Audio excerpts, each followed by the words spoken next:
Good evening friends, विद्या career classes के YouTube channel पर आप सभी का स्वागत करता हूं। मैं संदीप सर।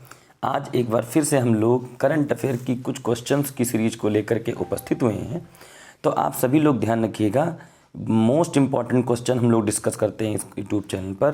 प्रयास यही करिएगा आप लोग कि ज़्यादा से ज़्यादा इस वीडियो को देखिएगा, लाइक और शेयर कर दीजिएगा और सब्सक्राइब जरूर कर लीजिएगा। चलिए ज़्यादा समय न बर्बाद करते हुए आपका प्रस्तुत है आपकी स्क्रीन पर आपका पहला क्वेश्चन।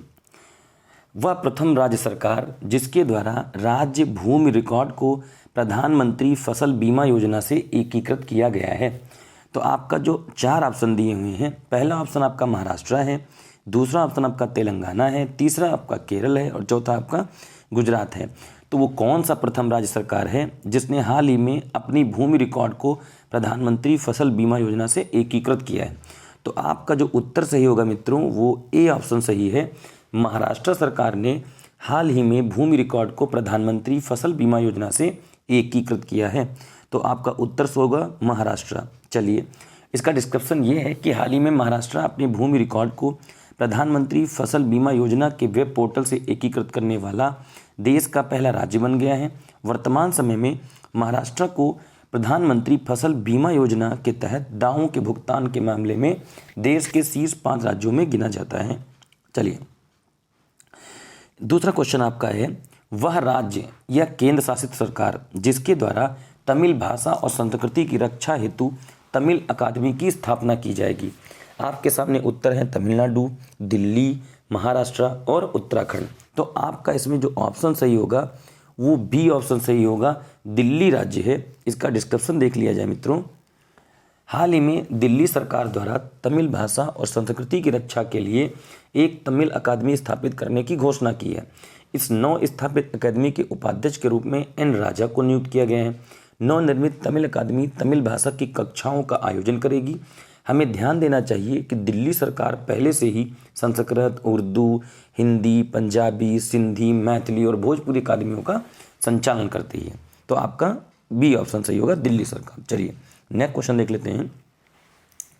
वह कौन सा प्रथम लैटिन अमेरिकी देश जहां गर्भपात को वैधता प्रदान की गई है? ध्यान रखिएगा, वह कौन सा लैटिन अमेरिकी देश जहां गर्भपात को वैधता प्रदान की गई है? तो आपका अर्जेंटीना जो देश है वहाँ गर्भपात को वैधता प्रदान की गई है। चलिए इसका डिस्क्रिप्शन देख लेते हैं मित्रों।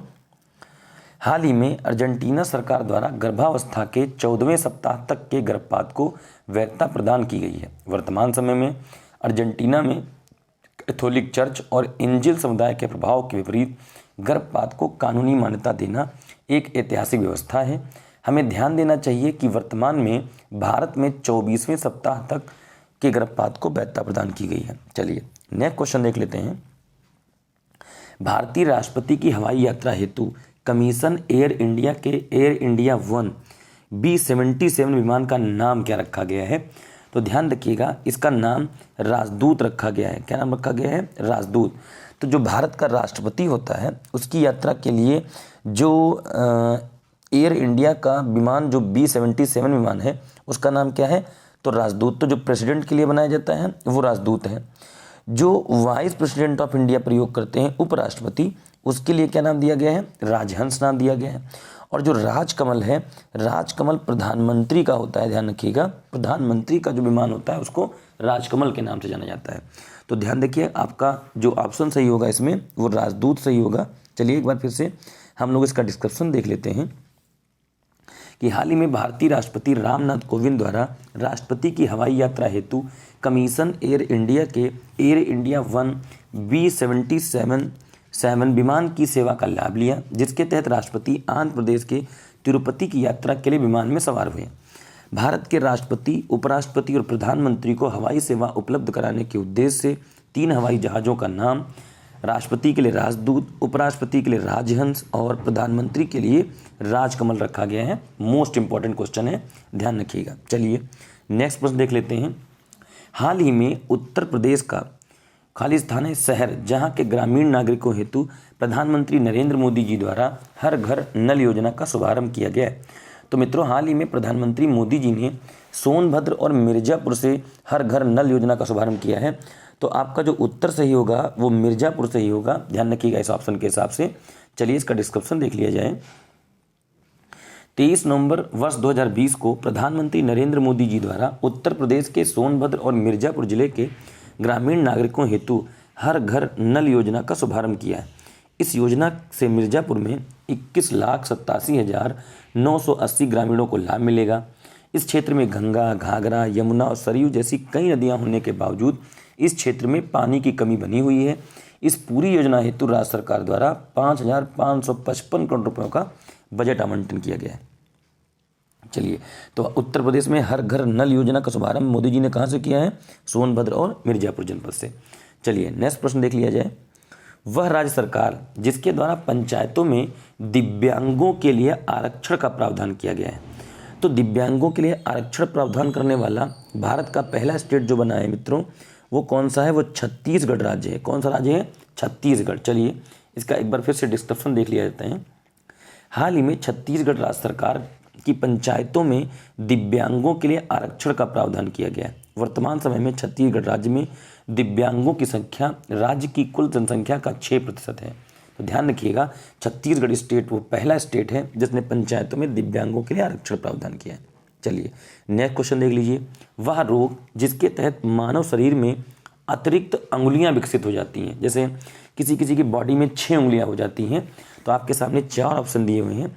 इसमें जो उत्तर सही होगा आपका वो पॉलीडेक्टाइली होता है। पॉलीडेक्टाइली रोग जिसको हो जाता है उसमें मनुष्य की 5 फिंगर्स होती हैं, इसकी जगह 6 उंगलियां हो जाती हैं।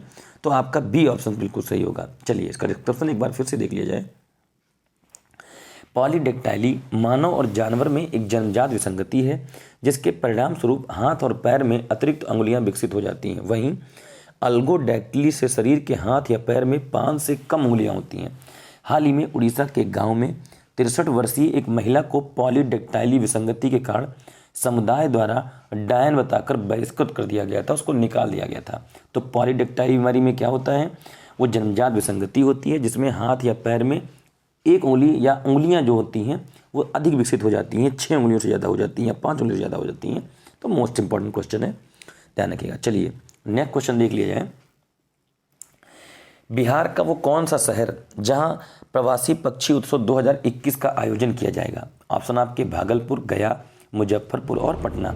तो हाल ही में बिहार का जो भागलपुर शहर है वहां पर प्रवासी पक्षी उत्सव 2021 का आयोजन किया जाएगा मित्रों, ध्यान रखिएगा। चलिए इसका डिस्क्रिप्शन देख लिया जाता है। वर्तमान समय में भारत में 3 प्रवासी फ्लाईवे हैं।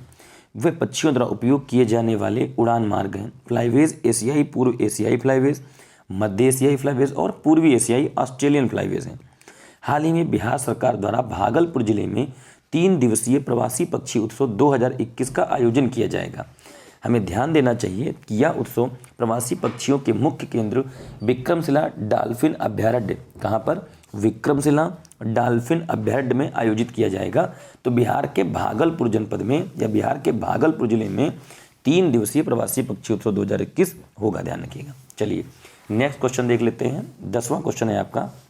देश के प्रमुख वन प्रभाग जहां छोटे छोटे स्तनधारियों और सरीसृपों के लिए पहला इको ब्रिज बनाया गया है वो कौन सा स्टेट है?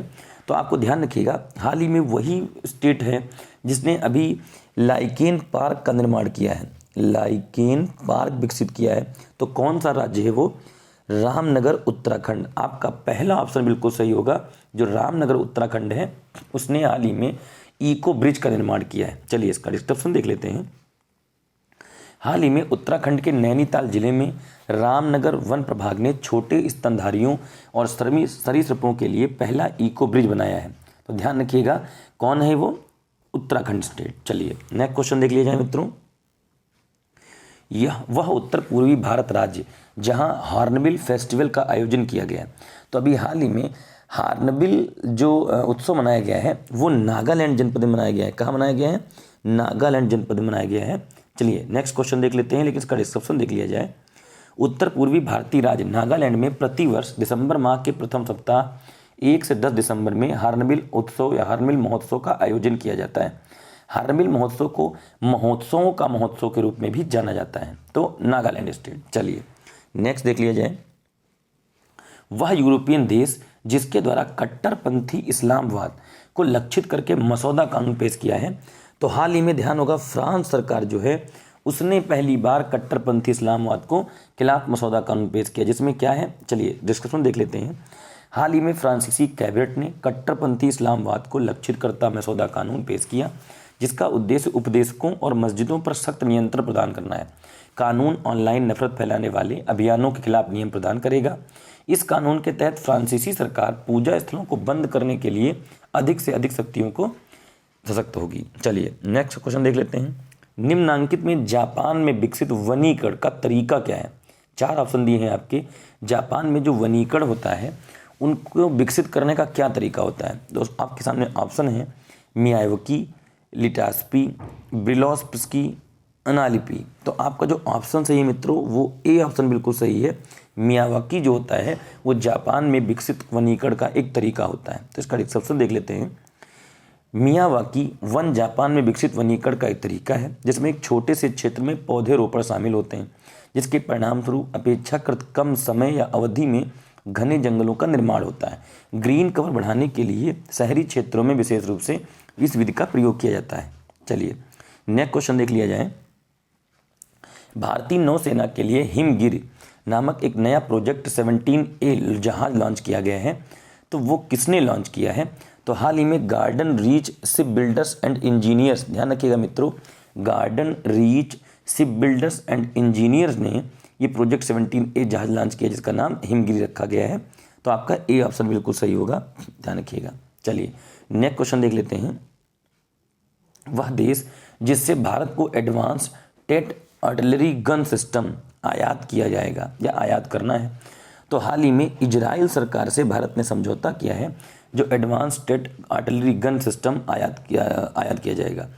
चलिए इसका डिस्कशन देख लिया जाए। Advance towed artillery gun system एक टोग्ड हाइविजर है जिसे भारतीय सेना के लिए रक्षा अनुसंधान और विकास संगठन द्वारा विकसित किया जा रहा है। इस 155 मिलीमीटर 52 कैलिबर की आर्टिलरी गन को डीआरडीओ ने भारत फोर्ज और टाटा पावर एसआईडी के साथ संयुक्त रूप से विकसित किया गया है। चलिए नेक्स्ट क्वेश्चन देख लेते हैं। वह नदी जिसे दुनिया की सबसे कमजोर वाटर टावर के रूप में चयनित किया गया है। तो हाल ही में भारत में बहने वाली सिंधु नदी को वाटर टावर के रूप में चयनित किया गया है, सबसे कमजोर वाटर टावर के रूप में चयनित किया गया है। चलिए इसका क्वेश्चन देख लेते हैं ऑप्शन। वाटर टावर्स एक प्रकार से प्राकृतिक भंडागार टैंक होते हैं जो हिमनदों तथा पर्वतों पर उपलब्ध बर्फ के पिघलने से भरते हैं। हाल ही में जारी नवीनतम रिपोर्ट के अनुसार सिंधु नदी और उनकी सहायक नदियों को दुनिया के सबसे कमजोर वाटर टावर के रूप में चयनित किया गया है। चलिए नेक्स्ट और लास्ट क्वेश्चन देख लेते हैं मित्रों। इंसानों को संक्रमित करने वाला पहला एवियन इन्फ्लुएंजा वायरस कौन सा है? तो हाल ही में H5N5 कौन सा वायरस है मित्रों? H5N5। चलिए इसका डिस्क्रिप्शन देख लेते हैं।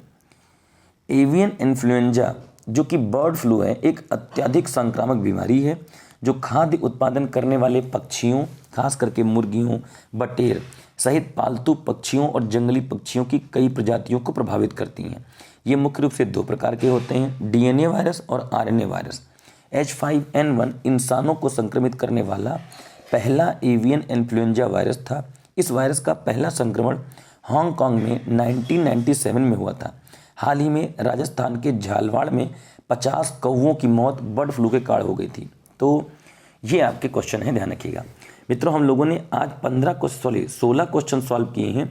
आशा है कि इन 16 क्वेश्चनों में आपके आने वाली जो परीक्षाएं होंगी उसमें से कई क्वेश्चन आ जाएं, और यही हमारा प्रयास भी रहता है। अतः आप लोगों से एक निवेदन भी है कि आप सभी लोग इस वीडियो को ज़्यादा से ज़्यादा शेयर करिए, ज़्यादा से ज़्यादा लाइक कराइए, और प्रयास ये करिए कि इस वीडियो को पूरा देखने के बाद इसके क्वेश्चन को आप लोग कॉपी में अपने नोट कर लेंगे। चलिए इसी शुभकामनाओं के साथ मैं संदीप सर आप लोगों से विदा लेता हूँ। सभी को एक बार फिर से शुभ रात्रि, धन्यवाद।